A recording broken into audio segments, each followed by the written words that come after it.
ধন্যবাদ সুপ্রিয় দর্শক যারা দেখছেন সবাইকে অনেক অনেক প্রীতি ও শুভেচ্ছা। আপনারা দেখছেন আজকাল খবরের আসছে যে বাংলাদেশের বিভিন্ন শহরে, খোদ রাজধানী শহর ঢাকায়, চিটাগংয়ে, রাজশাহীতে, খুলনাতে, বিভিন্ন শহরে বাংলাদেশ আওয়ামী লীগের বিভিন্ন অঙ্গ সংগঠন রাজনৈতিক মিছিল নিয়ে মাঠে আসছে। কদিন আগেও 5 আগস্টের পর বাংলাদেশ আওয়ামী লীগ যে একটা ট্রমার মধ্যে ছিল, যে অসংখ্য বাড়িঘর পোড়ানো হয়েছে, শত শত নেতাকর্মীকে প্রকাশ্য দিবাকল্যকে রাস্তায় হত্যা করে মারা হয়েছে, যাদের হত্যার জন্য একটি বিচারও আমরা চাইতে পারিনি। মানুষের যে কষ্ট, মানুষের যে দুঃখ, মানুষের যে ক্ষোভ, মানুষ যে আইনের কাছে যাবে সেটাও পারে নাই, একটা সাধারণ ডায়েরিও করতে পারে নাই। সেই আওয়ামী লীগের কর্মীরা আজকে রাস্তায় ঘুরে দাঁড়াচ্ছে। প্রতিদিন আস্তে আস্তে করে 1 জন 2 জন করে হতে হতে এখন 100 জন 200 জন, 1000 লোকের সমাবেশ হচ্ছে।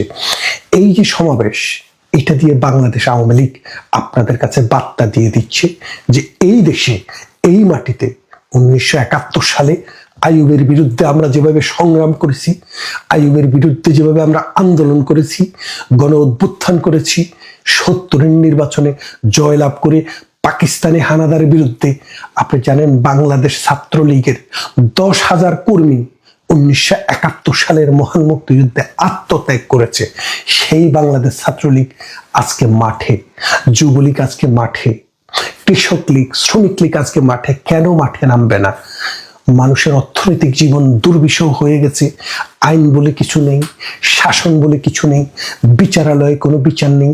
এমন অবস্থায় যে দেশটাকে তাদের পূর্বপুরুষেরা বুকের রক্ত ঢেলে দিয়ে স্বাধীন করেছে, সেই মানুষেরা এখন আর ঘরে বসে থাকতে চাচ্ছে না। এটা তাদের পক্ষে সম্ভব না। তাই বাংলাদেশ আওয়ামী লীগকে আপনি কত মারবেন? আপনারা জানেন কি না, একটা মজার কথা বলি। ওই সম্প্রতি ডক্টর ইউনূসের এক গ্রুপের সাথে আরেক গ্রুপের কথা হচ্ছে। তারা বলছে যে বাংলাদেশে যে আমাদের কারাগারের যে ধারণ ক্ষমতা, বর্তমানে কারাগারের ধারণ ক্ষমতার 3.5 গুণের চাইতেও বেশি কয়েদি বিভিন্ন জেলখানায় বন্দী। তো এখন প্রতিদিন 1600, 1700, 1800 ছাত্রলীগ, যুবলীগ, আওয়ামী লীগের সাধারণ নেতাকর্মীকে গ্রেপ্তার করে নিয়ে আসতেছে। তাহলে ওরা যাবে কোথায়? ওদেরকে কোথায় রাখবেন? তো তখন ডক্টর ইউনূস পরামর্শ দিলেন, গোপন পরামর্শ, যেটা আমরা বিশেষ সূত্রে জানলাম, যে যেই সব জঙ্গিদেরকে দীর্ঘদিন থেকে জেলে রাখা হয়েছে, যেই সব হিজবুত তাহরিকে দীর্ঘদিন থেকে জেলে রাখা হয়েছে, যেই সব যুদ্ধ অপরাধীদেরকে দীর্ঘদিন থেকে জেলে রাখা হয়েছে, তাদেরকে নামে বেনামে এই সেই করে আস্তে আস্তে আস্তে আস্তে খালাস দিয়ে এদেরকে বের করে দেওয়া হচ্ছে।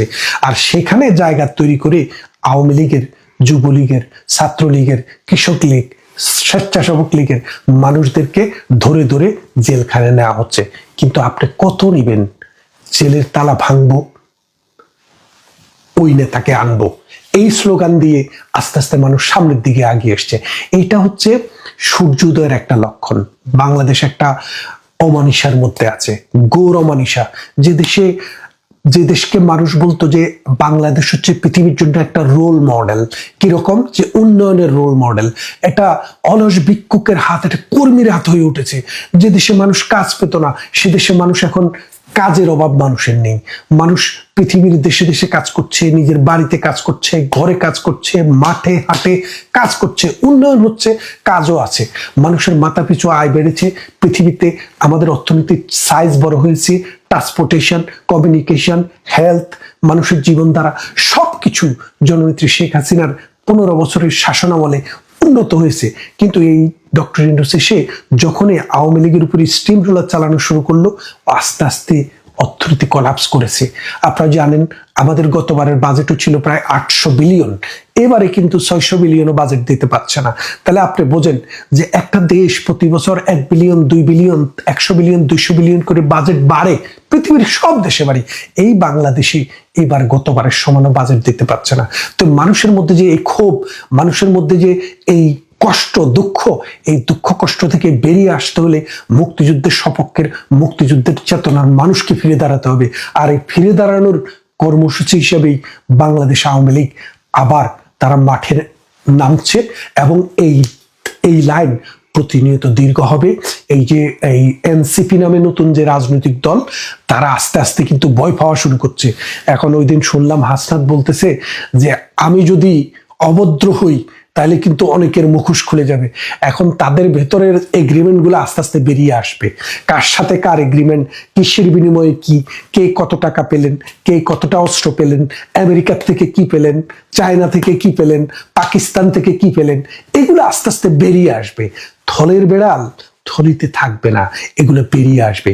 ছাত্রলীগ, যুবলীগ, আওয়ামী লীগ যখনই বাংলাদেশে আবার ওই মুক্তিযুদ্ধের স্পিরিট নিয়ে যখন রাস্তায় আসবে, তখন দেখবেন এই আমাদের যে ছোট ছোট মিছিল, এগুলা কি জানেন, এগুলা কেবল ইস্তেগফারের মতো। আস্তাগফিরুল্লাহ পড়লে যখন শয়তানের গায়ে আগুন লাগে না, এই আওয়ামী লীগ, যুবলীগ, ছাত্রলীগের এই মিছিলে তাদের গায়ে কিন্তু ওই শয়তানের মতো আগুন লাগা শুরু হয়েছে। কারণ এই দেশের মালিক, এই দেশের স্টেক হোল্ডার হচ্ছে মুক্তিযুদ্ধের সপক্ষের মানুষ।